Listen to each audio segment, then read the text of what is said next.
Je m'appelle Daniel Landry, ferme Landry Noir. Je suis un des actionnaires dans les plus vieux, je dirais même le doyen.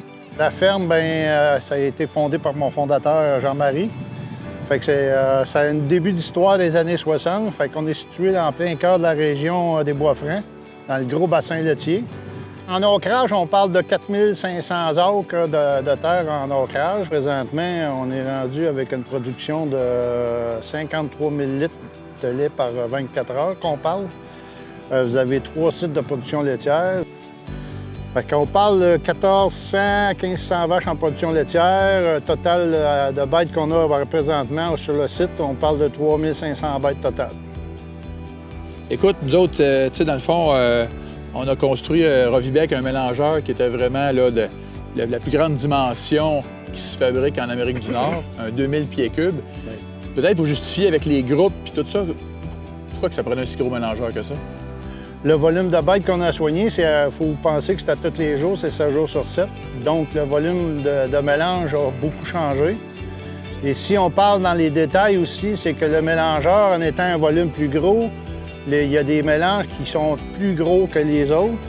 Ça nous permet de faire un meilleur mélange, plus homogène. Et la machine comme telle qu'on a présentement depuis le mois de mars, ils ont parti ça à la date de naissance à 2 mois, le 10 février. C'est bon. Puis c'est une nouvelle machine, c'est une très belle machine. C'est une machine qui va répondre aux exigences de nos producteurs ici qu'on est dans le coin. Oui, le volume est plus gros, oui, mais il faut penser aussi à l'économie, à la production et à l'économie de carburant, l'économie de l'usure de la machinerie, parce que quand vous avez un mélange qui peut faire un mélange pour 2, ça commence à parler de 45 minutes de batchage. Fait qu'on vient sauver du temps.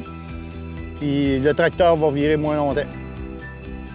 Pourquoi avoir resté quand même avec un gros mélangeur, mais avec un système conventionnel, mélangeur avec tracteur?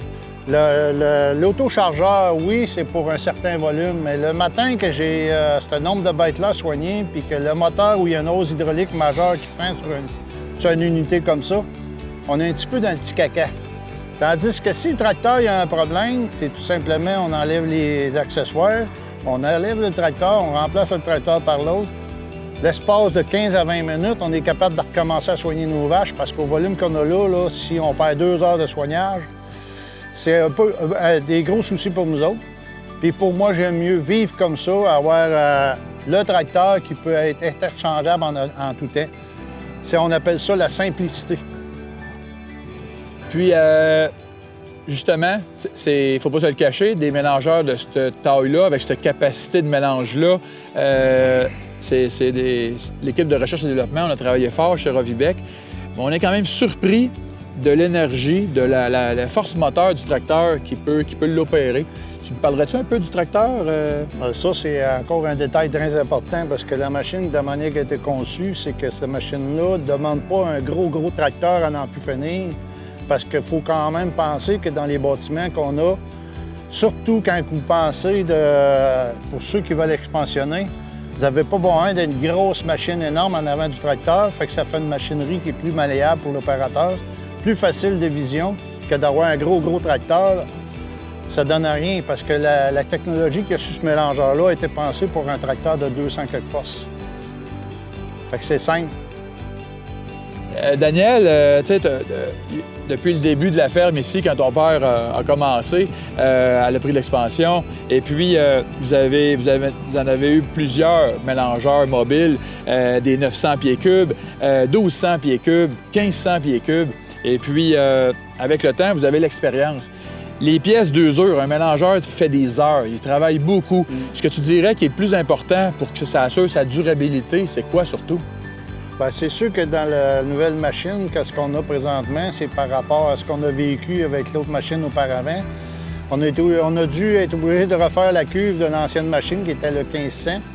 On a pris l'expérience de mettre un liner de stainless dedans, donc ça a avancé aussi dans la recherche de développement sur le nouveau mélangeur, que le liner de stainless a sa place, parce que ça donne une durée de vie au mélangeur. Mettons, vous prenez le mélangeur, vous le mettez en storage comme backup, bien, le stainless, lui, il ne sera pas oxydé par le temps parce qu'il va toujours rester clean cut. Puis ça va devenir un mélangeur que La première fois que vous allez soigner avec, en cas de panne ou quelque chose de même, ou une personne qui va acheter ce mélangeur-là dans le use, bien, c'est déjà un bon partant parce que ça va être pas mal moins dur à faire virer à cause du liner de stainless.